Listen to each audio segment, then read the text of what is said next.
Naslov tega prispevka je Škof Ravnikar in njegovi sodelavci. Zdaj, kot škofove sodelavce razumem po eni strani tiste, katerim je po statusu in službi pripadala vloga svetovalcev, po drugi strani pa tiste, ki so v organizacijski shemi škofije zasedali odgovorna mesta operativnega značaja. Med prvimi obravnavam kanonike, to je člane tržaškega in koprskega, oziroma bolj tržaškega stolnega kapitlja, konzistorialne svetnike, ampak ti dve funkciji sta se večinoma ujemali. Med drugimi pa zlasti uradnike ordinariata, to se pravi škofijskega kanclerja in njegove pomočnike. S tem seveda seznam sodelavcev še zdaleč ni izčrpan. Iz njega so izpadli na primer dekani, katerih obdelava pa bi zahtevala specifično raziskavo. In druga taka vrzel je recimo tudi osebje koprske škofije, če je sploh bilo in oziroma na koga se pravzaprav Ravnikar naslanjal za Koper. Evo, to je tudi verjetno potreba še posebej raziskovati. Nekaj besed namenjam še tržaškim guvernerjem in guvernialnim svetnikom, ampak vse guvernerji so bili že omenjeni. Zdaj, dejanske teže oziroma vpliva posameznih sodelavcev ni preprosto z gotovostjo določiti. To, kar bom zdaj predstavil, so bolj ene hipoteze, ampak jih postavljam na osnovi obstoječe literature, biografskih leksikonov, šematizmov, periodičnega tiska in nekaterih dokumentov iz tržaškega škofijskega arhiva. Najprej o kanonikih. Torej, o dejanskem vplivu stolnih kanonikov na upravljanje škofije bi bilo mogoče razpravljati. Ne gre zanemariti okoliščine, da je njihovo imenovanje vsaj formalno bilo v pristojnosti cesarja in ne škofa.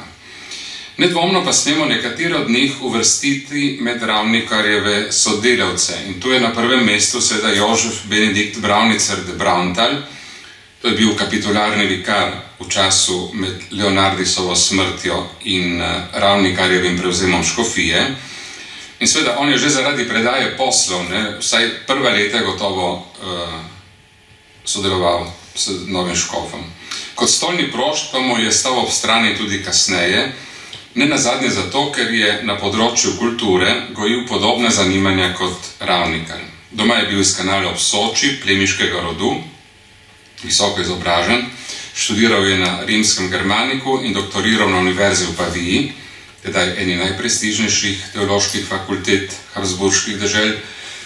Bil je vešč jezikov, pred prihodom v Trst dušni pastir v slovenskih in furlanskih vaseh goriške nadškofije, župnik na Travniku v Gorici, profesor filozofije na Goriški gimnaziji v Semenišču, tesni sodelavec goriškega nadškofa Valanda in prijatelj Ravnikarjevega predhodnika Antonija Leonardisa. Kot tak je v nekem smislu predstavljal kontinuiteto med Leonardisom in Ravnikarjem v času, ki je bil zaradi preustroja škofijskih meja, zlasti cerkveno-upravnega vidika, zelo zahteven. Do svoje smrti je bil Bravnicer de Braunthal tudi konzistorialni svetnik in prosinodalni spraševalec, posvečal se šolstvu in bil član izpitnih komisij na Tržaški, Trgovski in Pomorski akademiji. Med kanoniki iz Leonardisovega časa so bili v stolnem kapitlju sprva še Tržačan Giuseppe Milanič, Istrana Đorđo Peculić in Pietro Parentin ter Ljubljančan Andrej Mešutar. V teku Ravnikarjevega škofovanja pa je izpraznjena mesta v tržaškem kapitlju postopoma zasedlo 5 Slovencev, 2 Tomajčana, Jurij Ukmar in Jakob Černe, Postojnčan Mihajl Verne, Openc Tomaž Mallan in Peter Aleš, ki pa je bil doma iz Vodic na Kranjskem. Razen Ukmarja so vsi izstopali zlasti po tem, da so si v okviru svoje duhovniške službe močno prizadevali za napredek ljudskega šolstva. V tem smislu lahko trdimo, da je skupina omenjenih slovenskih kanonikov sestavljala nekakšen šolski štab, na katerega se je lahko škof opiral. Petra Aleša, kasneje sodelavca Blajvajsovih novic in pospeševatelja naprednega kmetijstva, je Ravnikar pred smrtjo določil za izvrševalca svoje oporoke. Najvplivnejši med njimi, pa čeprav ni bil izrazit šolnik, pa je bil sprva Jurij Ukmar. In to verjetno zato, ker je imel za sabo dolgoletno izkušnjo škofijskega kanclerja in je bil zato vešč upravnih poslov. No in smo pri kanclerjih, nekje v srednje poglavje tega referata. Kanclerji verjetno so bili v nekem smislu najbližji škofovi sodelavci, so tisti, ki so sedeli pač v škofijskih uradih, s svojimi pomočniki. In prvi 2 leti je to službo opravljal že omenjeni Jurij Ukmar, ki ga je na ta položaj imenoval že škof Leonardis in to že leta 1823.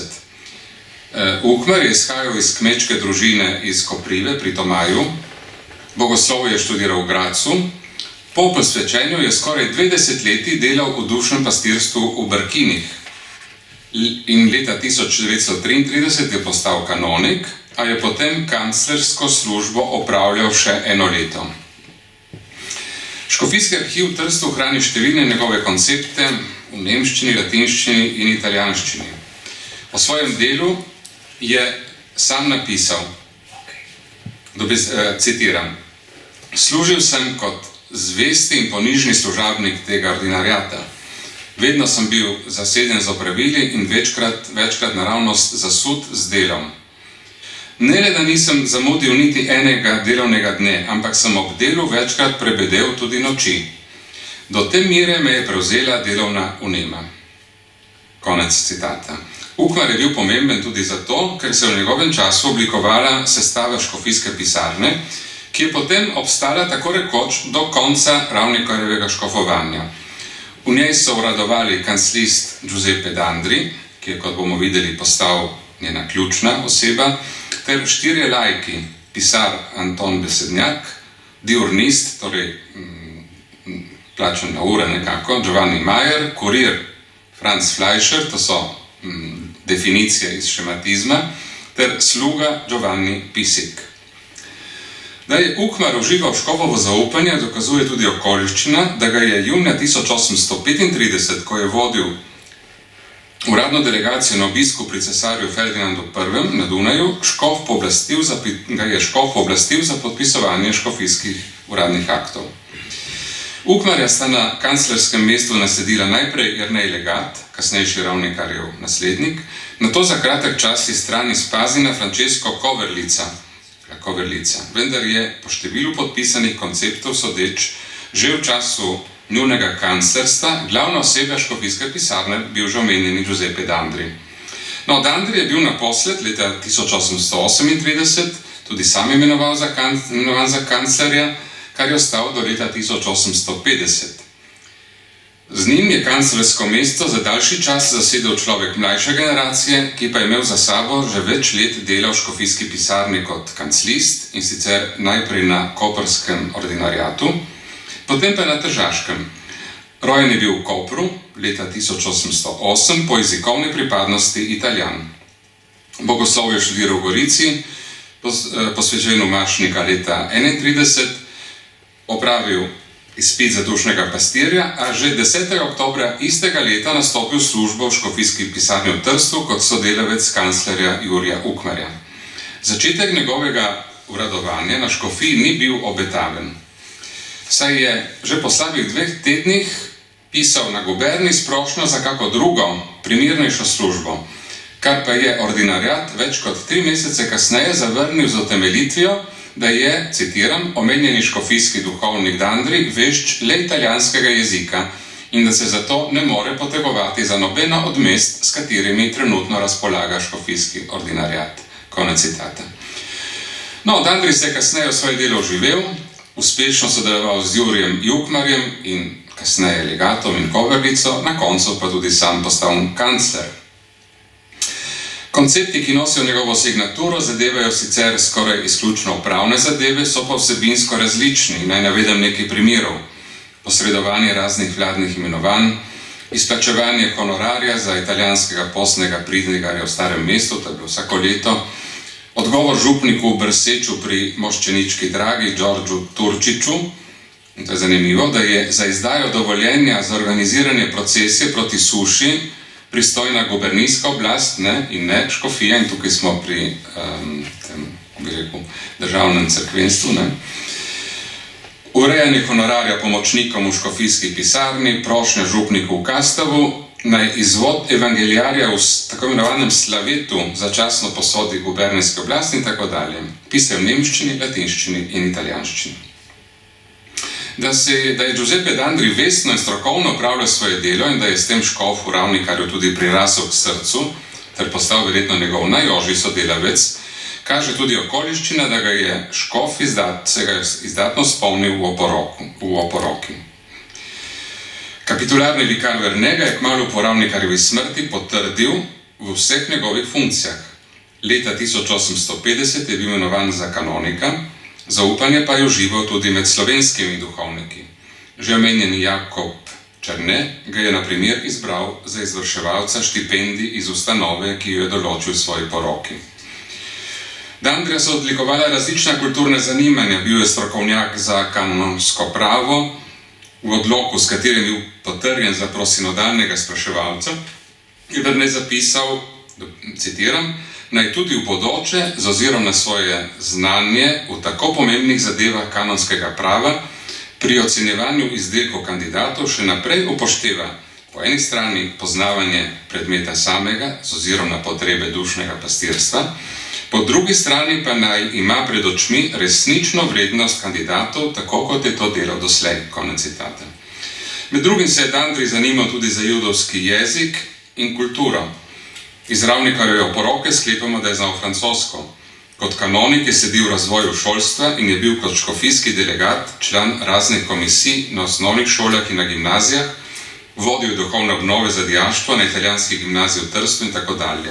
Ukvarjal se je z dobrodelno dejavnostjo v korist potrebnih učencev ter sorojakov v Istri, zlasti v priliki katastrofalne suše leta 1854 bil je član društva proti mučenju živali. Zanimal se je zgodovino Istre, svoje ožje domovine in v ta namen zbiral bibliografsko gradivo. Ob D'Andriju je med leti 1838 in 1845 pomembno mesto v škofijski pisarni zasedal še Josip Emanuel Kovačič, D'Andrijev soletnik. Ta je bil doma iz Malenc, iz župnije Čatež pri Brežicah. Ravnikar ga je v tržaško-koprsko škofijo sprejel še kot bogoslovca. Leta 1936 je bil posvečen v duhovnika, februarja 2 leti kasneje je dobil odlok o namestitvi na tržaškem škofijskem ordinariatu. Leta 1844 pa je bil šematizmo označen kot škofov kaplan, capellanus episcopalis. Svojim delom si je pridobil škofovo zaupanje in tudi njega se je škof spomnil v oporoki. Zanimivo je, da je bil Kovačič pred nastopom duhovniške službe zelo aktiven na literarnem področju. Kot gimnazijec in bogoslovec je bil namreč med sodelavci 2. in 4. zvezka Kranjske Čebelice. Po teh začetkih pa je utihnil do leta 1859, ko se je začel s pesmimi in dopisi ponovno oglašati v slovenskem periodičnem tisku. Vredno omembe je, da je v nemščini kmalu po Ravnikarjevi smrti sestavil njegov življenjepis, ki ga je v slovenskem prevodu objavil, dopolnjenega pravzaprav, šele leta 1858, to je bilo že včeraj rečeno, v Slomškovih drobtinicah. Za njegovo objavo v italijanskem prevodu pa je brez izrecne navedbe avtorja že leta 1847 v tedniku Listrija poskrbel zgodovinar in tržaški občinski tajnik Pietro Kandler. Tu se zaključuje poglavje kanonikov. Zdaj, nekaj besed o institucionalnem sodelovanju škofa Ravnikarja s svetno oblastjo. Seveda, pri tem ni brez pomena, da je pred nastopom škofovske službe 3 leta delal kot svetnik pri guberniju, torej je ambient poznal. Seveda, posebno pomembno je bilo srečanje z guvernerjem Stadionom, in to zlasti zaradi njunega sodelovanja na področju šolstva in učbenikov. Vezni člen med obema pa je od leta 1836 morda verjetno bil gubernialni svetnik Andrej Golmajer, kasnejši goriški nadškof. V Trstu sta se tako v letih 36-44 ob škofu Ravnikarju znašla kar dva ugledna Gorenjca, Legat in Golmajer. Prvi kot škofijski kancler in kasneje župnik v Starem mestu, drugi kot gubernialni svetnik. Oba sta bila gojenca Frinta Neuma in oba s doktoratom v žepu. Golmar je bil potem imenovan, to je napredoval, torej postal tudi dvorni svetnik in kasneje goriški knezonad škof, Legat pa kakšno leto kasneje, kot vemo, Ravnikarjev naslednik. No, še nekaj besed o skrbi škofa Ravnikarja za bodoče vodilne kadre, tudi to je bilo že omenjeno delno.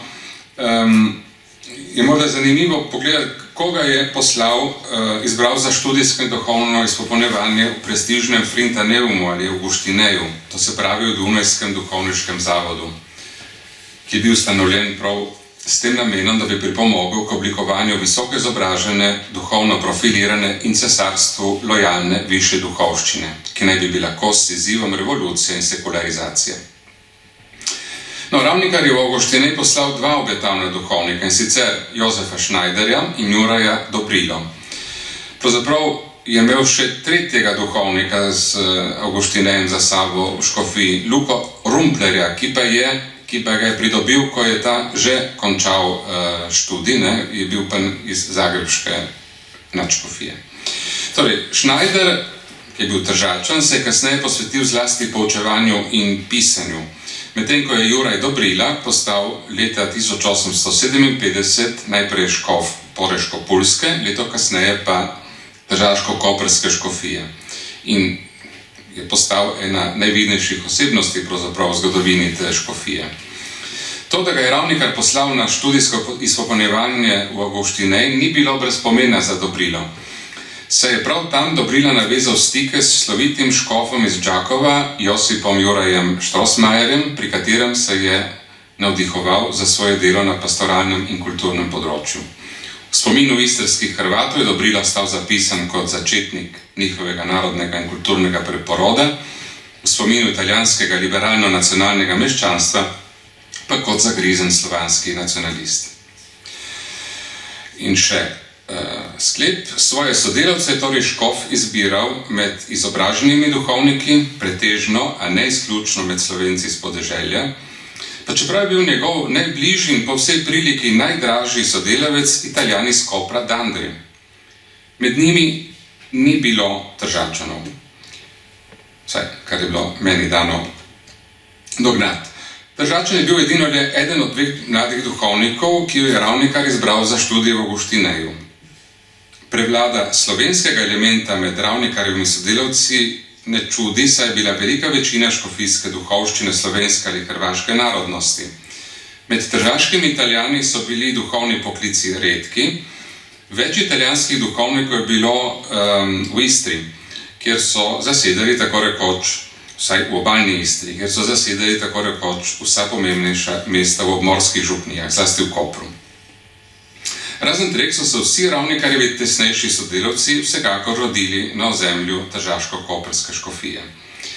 Večina med njimi se je prepoznavala v vrednotah, narekovajih, razsvetljenega katolicizma, kakršen se je uveljavil na slovenskih tleh v prvi polovici 19. stoletja in katerega značilnost je bilo tudi prizadevanje za gmotni, kulturni in jezikovni napredek preprostega človeka.